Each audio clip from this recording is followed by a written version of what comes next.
Hey, hold on a minute. Carla? I started. Just what? We didn't do the steps. That's all right. You sure? I think we know him. Sorry. All right. Well, and Lee instructed me to speak loud, so hopefully it's not too loud. But anyway, my name is Randy, and I'm a grateful member of Al-Anon. And I'm also really grateful to be here as well. I've been looking forward to this event for a long time, and so far it has not disappointed. It's been fantastic. And so I just wanted to give a shout out, a thank you to the committee for asking me to speak, give me the opportunity to be a part of this event, and I will also give a thank you to all of you in advance for giving me the chance to yak at you a little bit this afternoon. So thanks, everybody. So before I kind of launch into the nitty-gritty of my Al-Anon story, if you will, I just kind of wanted to take a few minutes up front just to talk a little bit about recovery through the 12 steps in kind of a general sense and what that's looked like for me over the years. I am what some people refer to as a big book Al-Anon. Well, for some of you who may not know, the Big Book of Alcoholics Anonymous is technically not part of Al-Anon conference-approved literature. And there are some folks, some meetings, particularly back in Atlanta, that take that pretty seriously. And I am not up here to debate whether that is a good thing or a bad thing, or whether the Big Book should or should not be part of Al-Anon conference-approved literature. I simply bring it up front to say that for me, for my personal recovery path, the Big Book has been a huge part of it. And I can't really talk about recovery without talking about the Big Book. My first sponsor was a double winner. He used the Big Book to 12-step me. I have used it with sponsees coupled with Al-Anon literature. And I should probably make this very clear up front as well. I am not an alcoholic. I am not a double winner. I am straight Al-Anon.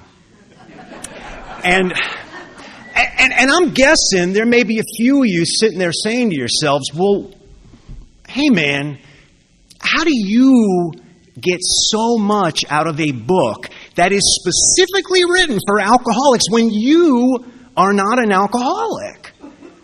But you see, like an alcoholic, I have spent a good portion of my life trying to be, as this book refers to, as the director of the play. Arranging the lights and the ballet and trying to get all the actors to say the lines I want them to say and be in the positions I want them to be in. And like an alcoholic, when I am in the throngs of my insanity, I too am a producer of confusion rather than harmony.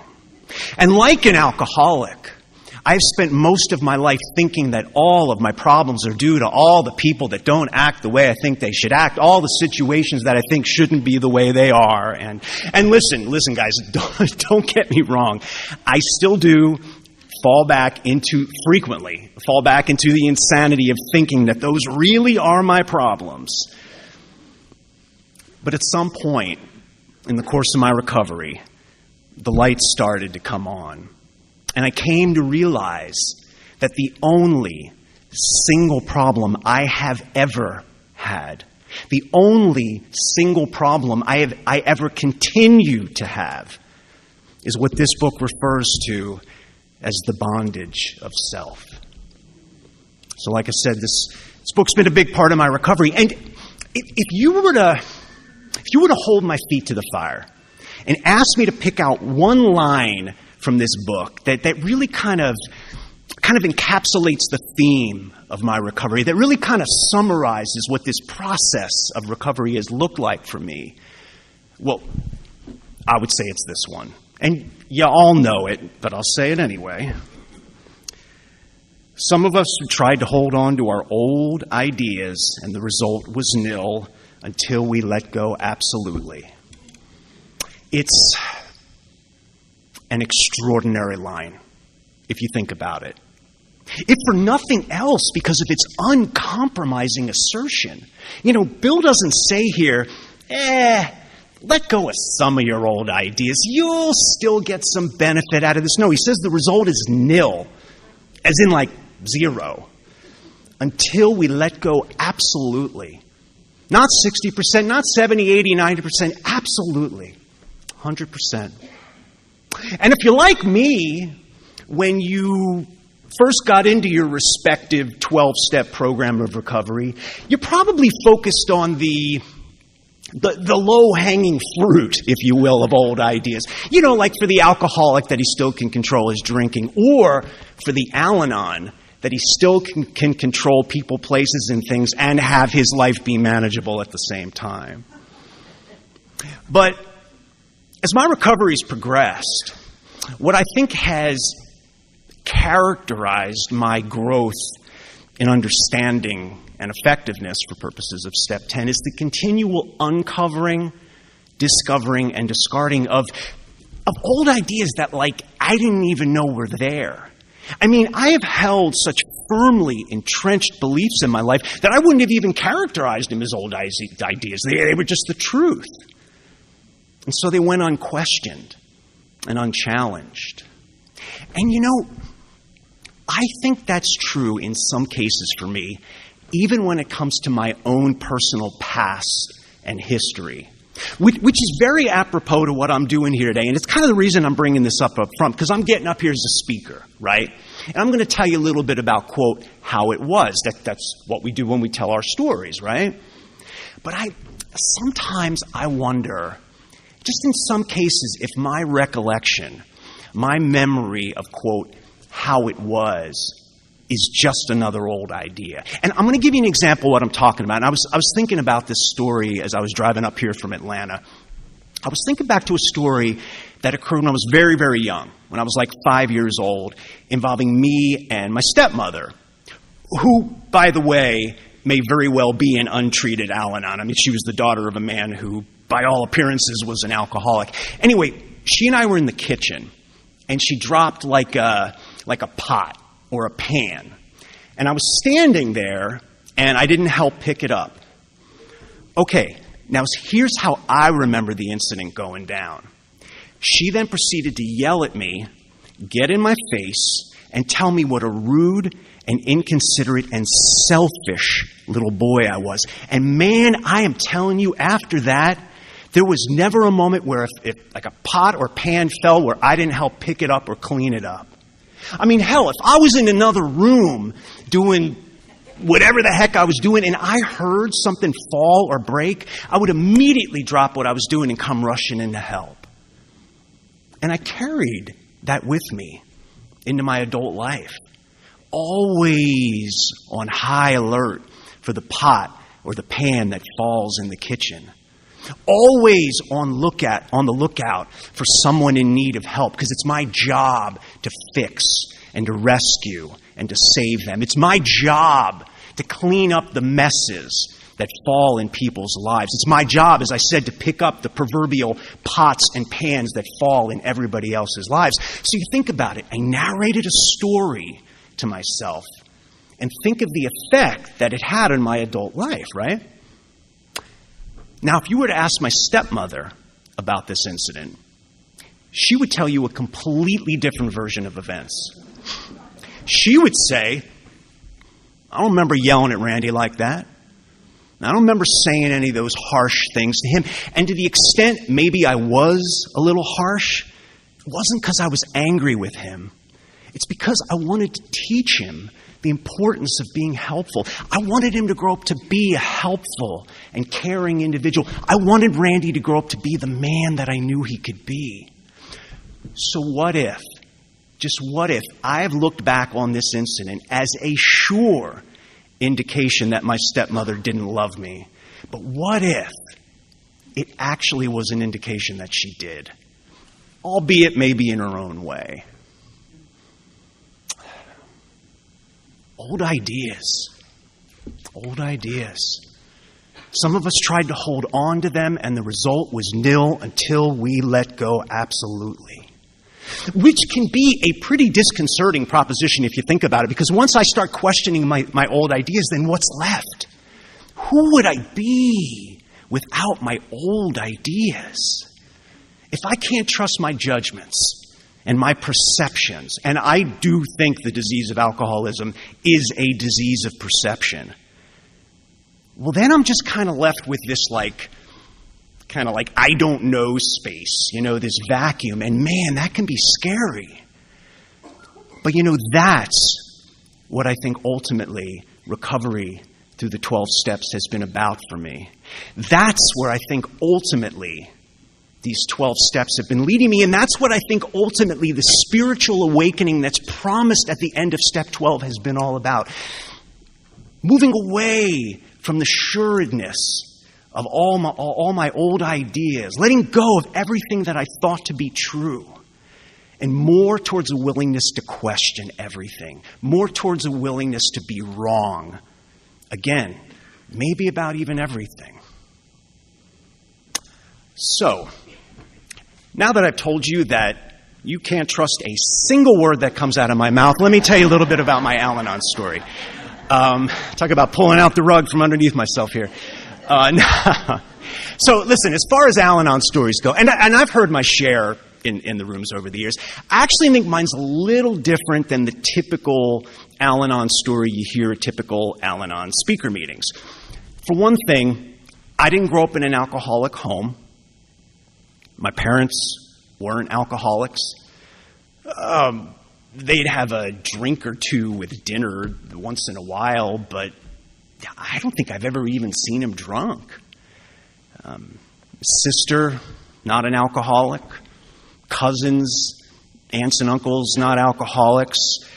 Friends, I mean, other than this one buddy of mine who came out as an alcoholic kind of around the same time I got into Al-Anon, other than him, I don't think I even have any friends who are alcoholics. I mean, other than, of course, the double winners I've gotten to know in the program itself. My friends from high school and college and beyond, yeah, we would drink. We'd get drunk. I still remember a couple good games of quarters from back in the day, but like I said, I am not an alcoholic, and as far as I know, none of my friends are alcoholics. The only person in my life growing up as a kid who was an alcoholic was my grandfather. That's the father of my stepmother who I was talking about earlier. But the thing is, I wasn't around the old man that much, and I definitely do not remember being bothered by his active drinking in any way. In fact, the few times that I remember him being half in the bag at family functions, I actually thought it was kind of funny.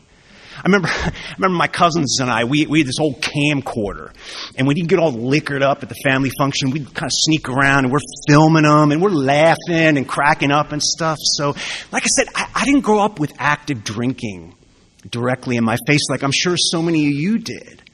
And I don't have any of the stories that you hear about at Al-Anon meetings or you read about in the Al-Anon literature of growing up in an emotionally or even physically abusive alcoholic home. It just wasn't my story. Now, with that being said, I did marry a woman who turned out to be an alcoholic. And I guess technically, she's my qualifier. That's the term we use in Al-Anon for the person in our lives that qualifies us for the Al-Anon program. Tradition 3 of Al-Anon says that the only requirement for membership is that there be a problem of alcoholism in a relative or friend. So, okay, my spouse is an alcoholic. I guess that technically makes her my qualifier. But here's the thing with her. A couple things, in fact. A couple things that speak to the notion that I am my own qualifier, and I don't need anybody else to qualify me for this program. I mean, for one thing, after having done a lot of the real deep inventory work of the program, particularly steps 4 through 9, I was able to connect the dots, and I was able to see certain patterns in the way that I related to the people in my life, and what I saw was that to the extent there was dysfunction between me and my alcoholic wife, that same dysfunction existed in all of my previous relationships as well. So I had to ask myself the question, how can my wife be my quote-unquote qualifier? How can it be that this alcoholic passed on this dreaded disease of alcoholism to this poor, unsuspecting non-alcoholic who would have been just a paragon of emotional and mental health had he not got himself wrapped up with that alcoholic? How can that be the case if I was just as crazy before I met her as I was afterwards? So that was one thing. And the other thing is, I don't remember being all that bothered by my wife's drinking when she was drinking. And I know that may sound crazy to some of you, and I know it bucks the reason why most people even come into Al-Anon to begin with, but the truth of the matter is, I didn't think about my wife's drinking all that much at the time. I mean, hell, I'm not sure I even understood what an alcoholic was. If you had asked me back then, what's an alcoholic? I would have said, it's the wino who lives on the corner with the bottle in the paper bag. It's Nicolas Cage from the movie Leaving Las Vegas, if you remember that movie from like 25 years ago. It's Barney from The Simpsons, for all you Simpsons fans. It's the guy whose life is a complete mess and utter disaster. My wife, I guess you could characterize her as somewhat of a high-bottom alcoholic. She didn't lose her job. We didn't lose our home or anything like that. So I didn't think she was an alcoholic at the time. Although I will say, after having been in the program, I was able to see that in our own way, she and I had the classic alcoholic codependent relationship. I remember when she was drinking, we were living in Los Angeles at the time, and we're both from the East Coast, and we would often fly back to visit family and friends and stuff. And every time we would fly back, she would always insist that I make sure there was alcohol there, like upon arrival. And of course, I being the people-pleasing fixer that I am, I would make sure that happened, but I didn't think that made her an alcoholic. I thought, okay, maybe she's a little demanding at times. You know, I chalked it up to, she's just a woman who knows what she wants. Just so happens more often than not, that's martinis and cosmopolitans and other sort of alcoholic drinks of choice, but I didn't think that made her an alcoholic. I thought it made her Carrie Bradshaw from Sex and the City. I mean, old ideas, right? Oh, man. And I'll tell you something that may sound even more weird to some of you. And that's that I've actually struggled more with my wife's sobriety. And she's been sober now for 20 years. She just celebrated her 20th year of sobriety. Yeah.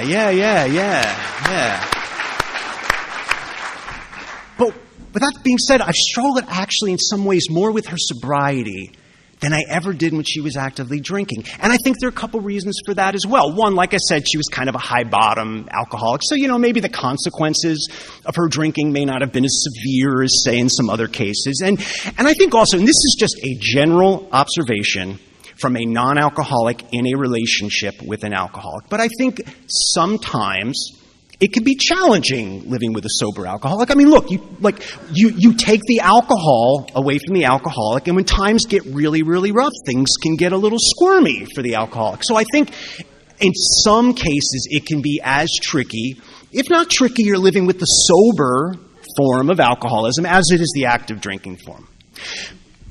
But even more importantly than any of that, when my wife was drinking, I got to play certain roles that my ego loves to play.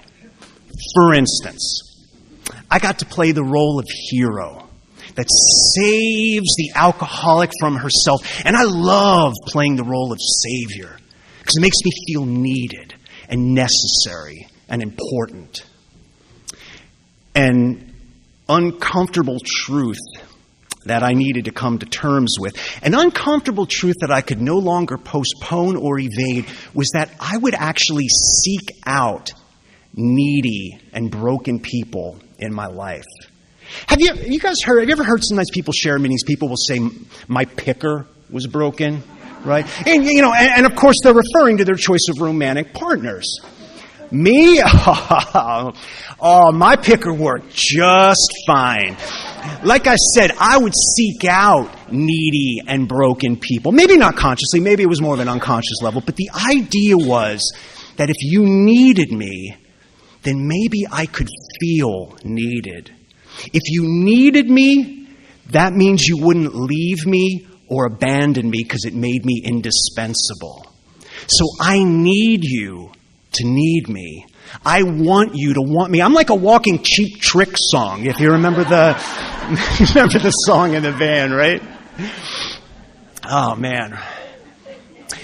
I remember one time my wife and I were at a Christmas party. And it was a Christmas party from my wife's work. And she got wasted. I mean, wasted. And I remember thinking to myself at the time, I'm like, damn, if we stay at this party much longer, she is liable to say something or do something in front of either her coworkers or even her boss that is not going to turn out well for her. You don't want to get drunk at the company Christmas party. It's never a good idea. Well, like Superman with his red cape, saving the day, I swooped in there and I whisked her out of that party before she could do any damage. And man, did I not feel needed and necessary and important. And little smugly superior to my wife who was completely blitzed out, and I'm the responsible one. When my wife was drinking, I got to play the role of victim. And oh man, I love playing the role of victim. And I am really good at it too. It's like a talent or something. I don't know. I remember after I complained to my first sponsor enough about all the people that had wronged me and victimized me, he finally had enough and he said to me, he goes, you know something, Randy? If playing the victim were like playing the violin, you, sir, would be a virtuoso. I mean, I'm the yo-yo ma of victim playing is what I am. I remember one time my wife and I were at a dinner party. And it was a dinner party that was being hosted by a business contact of mine. And this guy was an important contact. Guy gave me a lot of business. And my wife proceeded to get drunk and literally fall asleep at the dinner table. Okay. That may sound bad, but secretly, I loved it. Because it gave me the opportunity to play the victim. So after we got home, I got to put on my little victim-y, whiny voice, and I was like, oh, I can't believe you acted like this. You let me down.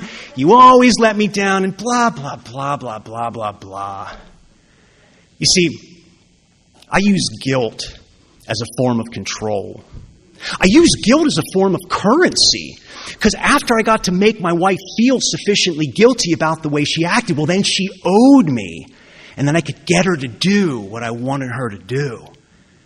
And make no mistake about it, everyone. I am a master manipulator when it comes to using guilt. I'll tell you that. But when my wife got sober and started taking responsibility for herself, she didn't need me to save her anymore. You see, I still wanted to be Superman. Only Lois Lane no longer needed saving. And who is Superman if he doesn't have anybody to save? What's his purpose? What's the point? When my wife stopped acting inappropriately, I had nothing I can play the victim over anymore. And how am I going to control her then? And so as crazy as this may sound to some of you who desperately struggle with somebody else's drinking, for me, there was a part of me that actually missed my wife's drinking. So like I said, my story's a little different than the typical Al-Anon story you hear at typical Al-Anon speaker meetings. I didn't come into Al-Anon because somebody was drinking. I came into Al-Anon because somebody stopped drinking. And I couldn't handle it. Because for the first time in my life, I had nothing I could point the finger at anymore for the reasons why I was feeling the way I was feeling. And the only place left to point was inwards. And that was way too uncomfortable for me. Lois Wilson, founder of Al-Anon, wife of Bill Wilson, she wrote an autobiography called Lois Remembers. This is, by the way, part of Al-Anon conference-approved literature. And I I brought it with me because I was hoping, if you'll indulge me, I'd like to just read a couple paragraphs from it, because there's a part in this book where Lois talks about what was going on with her emotionally when Bill first got sober, and it really kind of jives with my own situation. So just a couple paragraphs here. Let me get my glasses, because I'm coming blind. Okay, this is what Lois has to say. After Bill sobered up, it was a great blow for me to realize that he did not need me in the way he had before.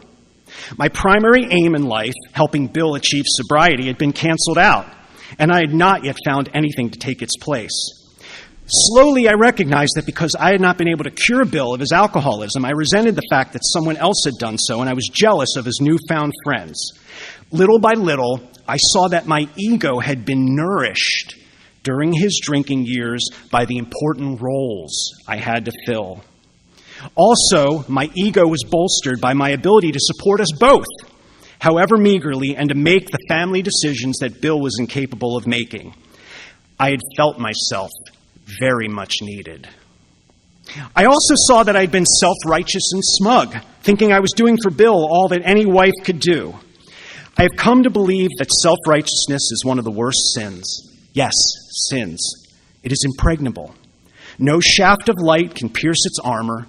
It keeps its victims apart and aloof from others.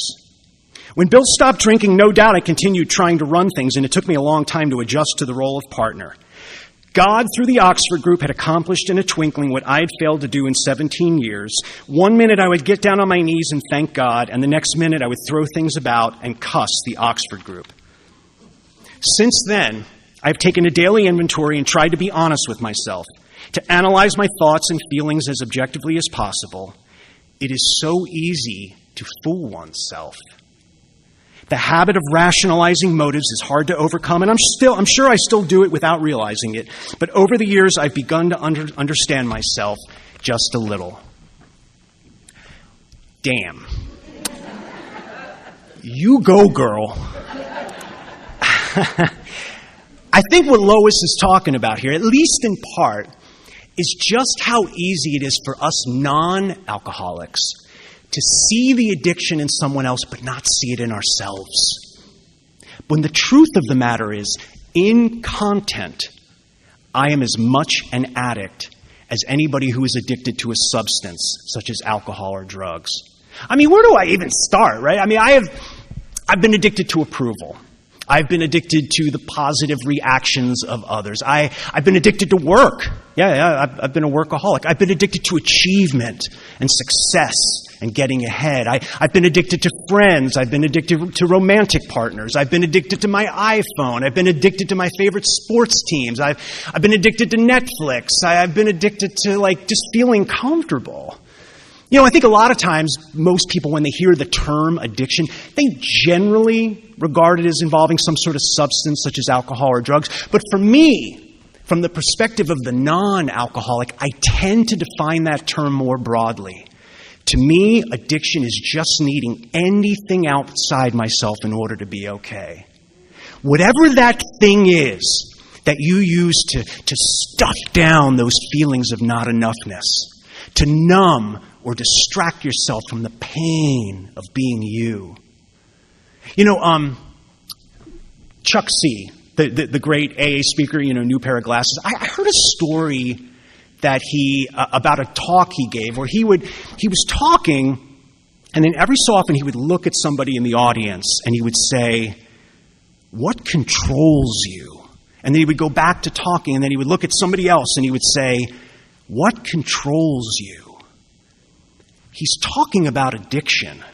And I'm not so sure he's talking about alcohol either. It's why I think one of the most important lines in all of Al-Anon literature is the one that says that we can find contentment and even happiness whether the alcoholic is still drinking or not. And you could substitute anything in for that.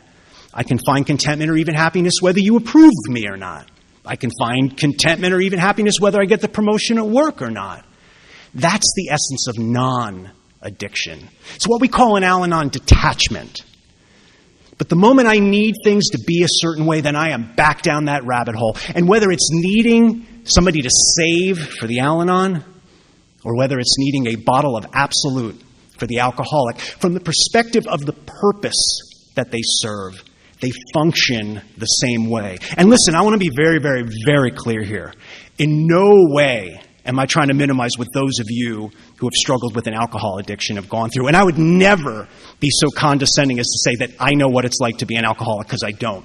My point is simply that as a non-alcoholic, I can't go around fooling myself anymore, particularly like I used to when my wife first got into AA and we discovered she was an alcoholic. And I got to say, hey, she's the one with the addiction. I'm good, man. Nothing going on with me. When the truth of the matter is, in my own way, I am an addict too. Hell, I have even, this is going to sound heretical, but I have even been addicted to Al-Anon. And what I mean by that is, there have been periods in my recovery where I have used Al-Anon as a way to spiritually bypass what I'm experiencing, rather than sit with, or as we sometimes say, lean into some of the real uncomfortable stuff that's coming up for me. I have been known to go to an Al-Anon meeting so I can listen to somebody else talk and not have to deal with any of that. That's addictive behavior, guys. It's still using something or creating something outside of me to escape myself. And of course, I'm not saying you don't go to meetings. I mean, it's part of the program. But I got to be watchful for whatever I am using anything for. And that includes even the quote-unquote good stuff, like the tools of the program. You know, Bill Wilson wrote an article called The Next Frontier. The topic was emotional sobriety. I think he wrote it for the AA Grapevine, but don't quote me on that. But anyway, in this article, he talks about these quote-unquote paralyzing dependencies. And he talks about having to become mindful for becoming dependent on anything. And he says, even AA. You see, I have this God-sized hole in me, and I don't know how to fill it from the inside. So I seek all these outside sources. And like any addict, I will do anything to get my fix. I will do things I don't want to do. I will say yes when I really mean no. And of course, like any good Al-Anon, get resentful after the fact for having said yes as if it wasn't my choice. I'll give up my health, my well-being, just so everything out there is okay. Just so people can walk around and say, wow, that Randy sure is a good guy. And here's the insidious thing about my disease. It's that I don't even know I'm sick. At least, and those of you who are alcoholic can speak to this more so than I can, but at least from my observations, the alcoholic gets enough DUIs. The alcoholic lands in jail enough times. The alcoholic ruins enough relationships with the drinking that in some cases the alcoholic at least starts to realize there's a problem. Me? I don't even know there's a problem because my disease just gets more praise. When I fix and I rescue and I save, that just gets more praise. When I turn myself, as we say in Al-Anon, sometimes into a human doing, as opposed to a human being, doing this for you, doing that for you, that just gets more pats on the back and more attaboys. So I get to tell myself, I'm just making the world a better place with all my good deeds. I am spreading sunshine wherever I go. But man, that's bunk. That's garbage. That is like the legitimate business being used as a front for the criminal enterprise that's going on in the back. I tell myself I'm doing all these wonderful things for you, but I am not doing them for you. I am doing them for me. I am using you so that I can feel better about myself. I will help you even when helping you is not in your best interest. I will help you even when you don't want my help. Hey, do you guys remember there was a 1970 show, The Odd Couple, with Tony Randall and Jack Klugman? And if you remember, when they played the opening credits and the opening theme song, they would show these little kind of funny 2 to 3 second vignettes in the life of Oscar and Felix. And one of them is Felix is helping this old lady across the street. And the funny thing about the bit is The old lady doesn't want to go across the street. But Felix, being this card-carrying do-gooder, won't take no for an answer. So he's dragging her across the street, and she's resisting, and he's dragging her, and she starts hitting him with her purse, right? And it's funny, right? But it's very emblematic to what I do. I had a friend in Al-Anon, long time Al-Anon, and she told me something that was so funny. She said when she was brand new in the program and thought she knew everything, surprise, surprise, she goes to her sponsor and she goes, "Oh my God, I have finally realized after all these years what my problem is. I'm a people pleaser." And her sponsor, without missing a beat, responded, "People pleaser? Honey, who the hell have you ever pleased with your codependent behavior?" I mean, she's right? This notion that I'm just being a good guy, that I'm a helper, that was an old idea. And the result of my recovery was going to be nil until I let go of that absolutely. I wasn't going to get anywhere as long as I held on to that illusion. So, I have a little drunk-a-log I like to tell, and I will keep it short, and I will tell it from an Al-Anon perspective. Basically, I was in high school at the time. I was at a high school dance. I was standing next to a buddy of mine. And this kid I knew from school, his name was Chris Moyer. Chris Moyer comes up to me and my buddy, and he goes, "Hey, guys, I got a bottle of alcohol. What do you say we go out to the baseball field and drink it?" And my buddy and I are like, okay. So we go out. He pulls out the bottle. I still remember the brand. It was J&B. Pulls out the bottle, pulls out a glass, pours it, hands it to me, and I drink it. Now, my plan was I was just going to drink enough till I got buzzed. But I never really drank before, so it didn't occur to me that you got to give the alcohol at least a little bit of time to kick in. I didn't do that. I ended up drinking 3/4 of that bottle single-handedly in about 15 minutes. I don't think Chris Moyer or my buddy had any of it. I found out later my blood alcohol was 0.26 or 0.28 or something like that. Anyway, I end up blacking out. I wake up the next morning in a hospital with an IV in my arm. They called my parents to the dance. I got suspended from school for drinking on school grounds. It was a mess, right? I bring the story up to make the point that I actually really don't even like hard alcohol. I know it might sound crazy to some of you, but I really don't even like hard alcohol, yet I drank that stuff anyway so that Chris Moyer would think I was cool. I drank that stuff so that Chris Moyer would like me. I put this stuff in my body that I didn't even really want to begin with so that Chris Moyer, a kid I wasn't even friends with, he was just some guy I knew around school, but just so that he would approve of me. And that's the way it's been for most of my adult life. It has always been about impressing the Chris Moyers of the world. I will do anything you want me to do, and obviously, putting a substance in my body that I don't even want, just so that I can get you to see me in a way that I can be okay with myself. And so a major aspect of my recovery has been to look at my disease through the lens of addiction. Not my wife's alcohol addiction, not anybody else's addiction, my addiction. And one of the really important things to come out of looking at my life through that prism was I started to see how unmanageable it had become. Whereas I just kind of ignored the unmanageability, I kind of swept it under the rug. But when I started looking at my life as simply one addiction after another, what I saw, and Cindy touched upon this a little bit last night, what I saw was just this seething self-hatred.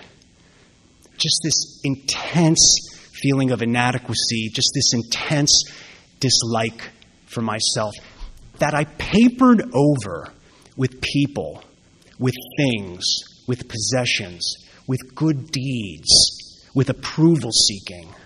You hear in the rooms, right? People say, "I'm a child of God and a person of worth." Or they'll say, "I'm enough just by being who I am." That was foreign to me before I came into Al-Anon. And so in order to compensate or make up for just this lack of love that I felt for myself, I became the guy that needed to generate what I would call substitutes for that love. by arranging and manipulating and controlling all the outside circumstances. And only if they lined up a certain way could I then maybe tell myself that I'm worthy of love. You know, like if I got the big job, if I got the cute girlfriend, if I got the big promotion at work, if I accomplished something that I thought made me feel really big and important and special, if I could just get enough Chris Moyers to like me and approve of me, if I could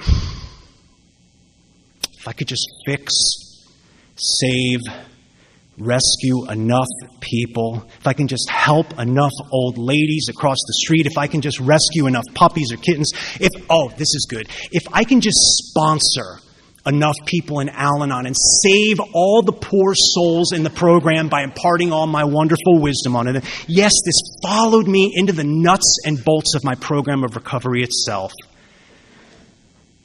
If I could just pick up enough pots and pans that fall in the kitchen, maybe then, and only then, could I tell myself that I'm worth the space that I'm taking up on this planet. But man, when I'm in it, and we touched upon this in the Al-Anon meeting this morning, when I'm in it, it looks like you guys got it all going on and you feel great about yourself, and I'm the only one who feels this way about himself. But maybe, if I can just get things to line up a certain way, maybe, as we said this morning, I could get my insides to match what your outsides look like to me. But you guys know how it goes, right? I can never truly do enough to be okay with myself, at least not for a sustained period of time. And even when I get that jolt of worthiness by getting the promotion or accomplishing something, it doesn't last. It eventually fades away, and I got to conjure up a whole new set of circumstances that I can use to temporarily and artificially feel okay about myself. And on and on and on and on it went in my life. The eternal reoccurrence, as Nietzsche put it. You know, I love going to open AA speaker meetings. I love it. I love listening to you guys. That's why I can't wait to hear the rest of the speakers this weekend. The part I always listen for is when you guys talk about what it's like when you take the drink.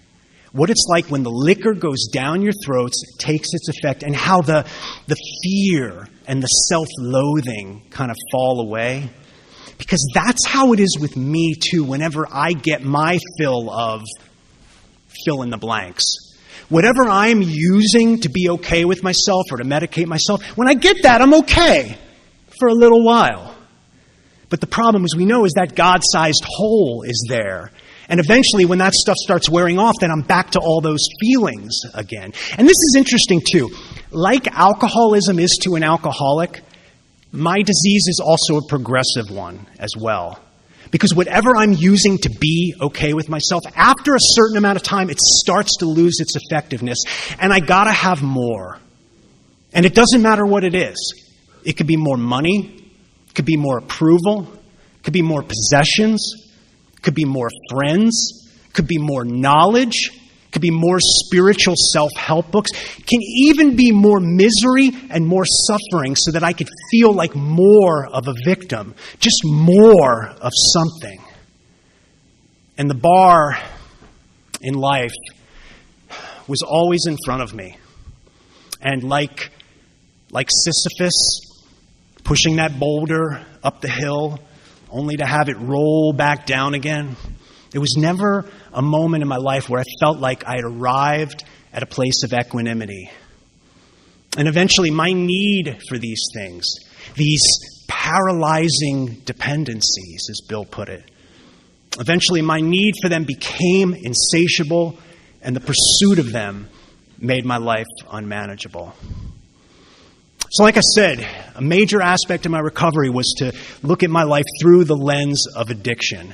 And when I did that, I think I was really ready to take step one and make that critical admission of unmanageability. And as may be true for some of us, if not all of us, that admission of unmanageability became the portal for something new. It was the moment in my life when I said to myself, there must be a better way. And I got myself into Al-Anon. And like I said, I took step one. I admitted my powerlessness. I admitted the unmanageability of my life. But of course, as we know, that's just the beginning. There's 11 other steps, and there's a lot more work to do. And of course, the question in recovery became, how do I get from the powerlessness that's inherent in step one to this new replacement power that's promised in steps 2 and beyond? And for me, the answer really is, or has been in the course of my recovery, to confront all the things that block me, that stand in the way of that replacement power. And to a large extent, a lot of the things that stand in the way are my old ideas. So for me, the process, to a large extent, of recovery through the 12 steps has been to look at the old ideas for what they are so that they can be brought into the light and looked at and ultimately let go of. And that's true. Old ideas, not just pre-recovery into recovery, but as I continue on, what were once maybe new ideas but no longer serve me are now old ideas. They need to be constantly re-examined with regards to all the steps. I am not going to go through all the steps, otherwise we would be here forever, and nobody wants that. So I'll spare you that. But there's just one last topic I would like to touch upon, and I would be remiss if I didn't, because it's so central to the practice of my recovery, and that's resentments.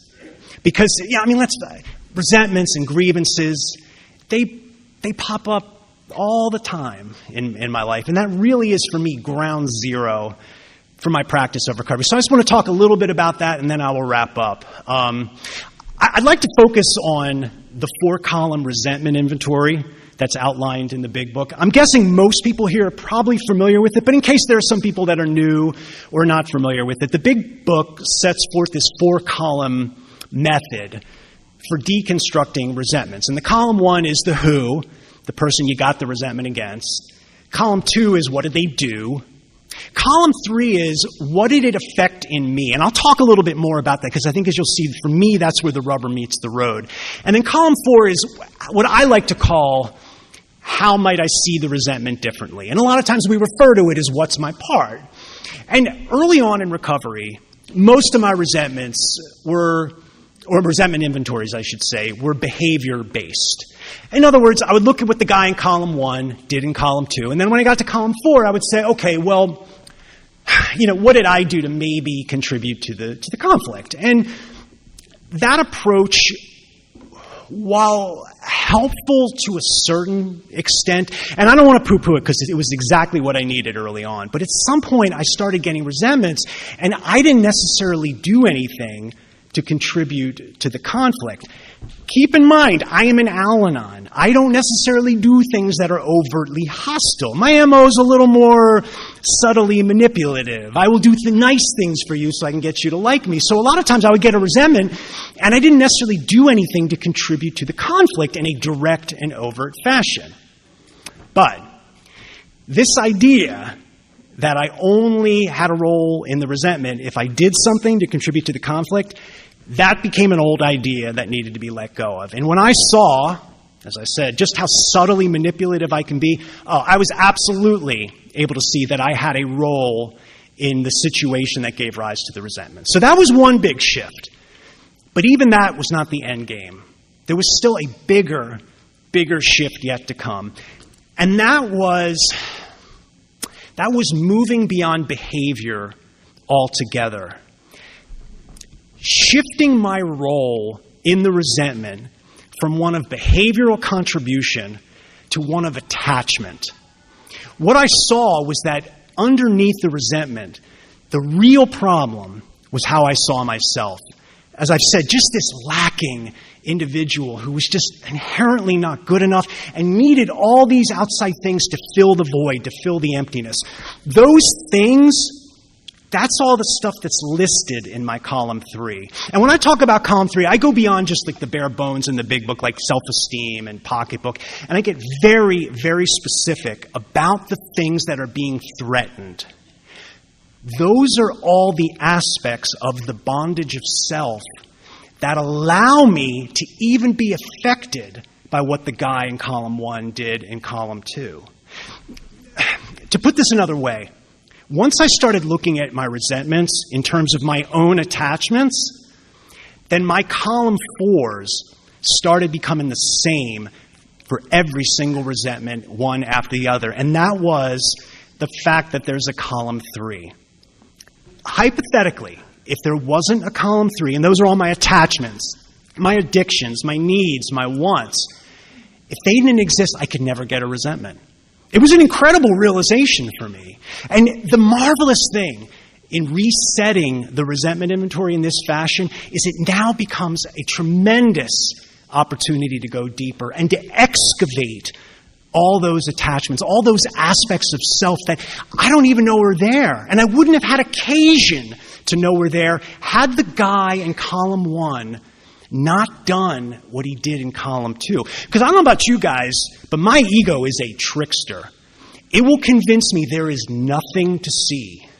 I was thinking the movie Animal House. If you remember at the movie, at the end, as chaos is ensuing, there's the Kevin Bacon character, and he's waving his arms, and he's like, nothing to see here, nothing to see here. It's kind of like how my ego functions. I'll wrap up with this. Bill in the Big Book warns us about how hazardous resentments can be, and they are, if you stay in them. But they can be repurposed. They can be leveraged as a doorway into looking at the aspects of self that keep me in the bondage of self. It's like I get a resentment, and all of a sudden I'm like, whoa, I didn't realize I was so attached to X, Y, and Z until this resentment popped up. And I don't know if you guys have this experience, but every time I get an opportunity to discover yet another paralyzing dependency lurking in column 3 that I didn't know was there, every time I get the opportunity to see one of those, I feel a little bit more free. I remember when I did my very, very first resentment inventory, my sponsor told me to go home, put it on paper, and I remember as I was walking out of his house, I turned back to him and I was like, hey, how detailed do you want me to be with this? And his response back to me was, well, how free do you want to be? The miracle in all of this is when the resentment becomes the vehicle for showing me what was already inside of me, for showing me what was controlling me, as Chuck C. put it, all along without me knowing it. The miracle is now that guy in column 1 is no longer that SOB who did that crappy, unconscionable thing in column 2. He is now my savior. He's my guru. He's the guy that's actually going to help set me free. Isn't it funny? I say the 3rd step prayer, and I ask God to relieve me of the bondage of self, and I think He's going to send me love and light and rainbows and unicorns and spiritual enlightenment. Instead, He answers that prayer by sending me that guy to do that thing in column 2. I'll tell you, I didn't have that on my recovery bingo card when I first got into Al-Anon, but it shows you how little I know about how recovery is supposed to work. Some of us tried to hold on to our old ideas, and the result was nil until we let go absolutely. What's the next old idea that I'm ready to let go of? Where else have I been wrong? What's the next attachment that I'm not even aware is there, but it's ready to come up, be looked at, and let go of, and ultimately healed? I'll tell you guys, this path of recovery has been an incredible one, and it's led me to places that I never would have dreamed of. And I cannot wait to see where it leads me next. Thanks for listening, everyone. I appreciate it. Sweating your ass off up here, Mike.